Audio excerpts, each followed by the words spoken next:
నమస్కారం. J7 news కి స్వాగతం.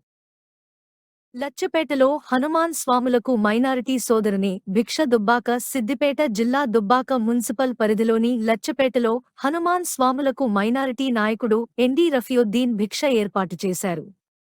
దుబ్బాక మండల పరిషత్ మాజీ కో-ఆప్టెడ్ సభ్యుడు ఎన్డి రఫీయుద్దీన్ ప్రతి సంవత్సరం అయ్యప్ప స్వాములకు తన వంతుగా హనుమాన్ స్వాములకు భిక్ష, అల్పాహారం ఏర్పాటు చేస్తుంటారు. అందులో భాగంగా బుధవారం నాడు లచ్చపేట హనుమాన్ స్వాములకు భిక్ష ఏర్పాటు చేశారు.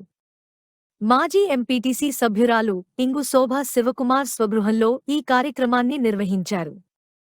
ఈ సందర్భంగా రఫీయుద్దీన్ మాట్లాడుతూ తమ గ్రామంలో అన్ని మతాల వారు కలిసి మెలసి ఉంటామని అన్నారు.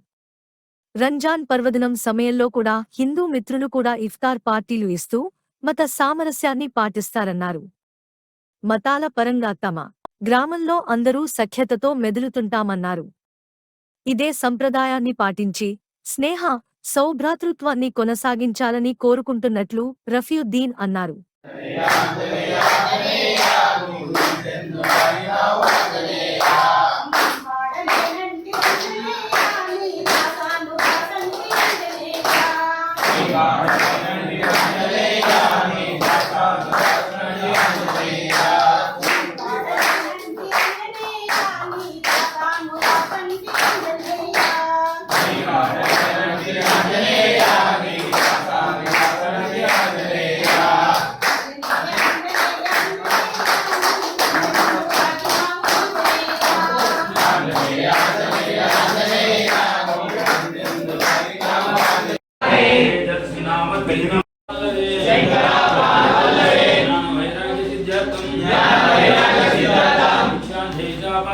Visham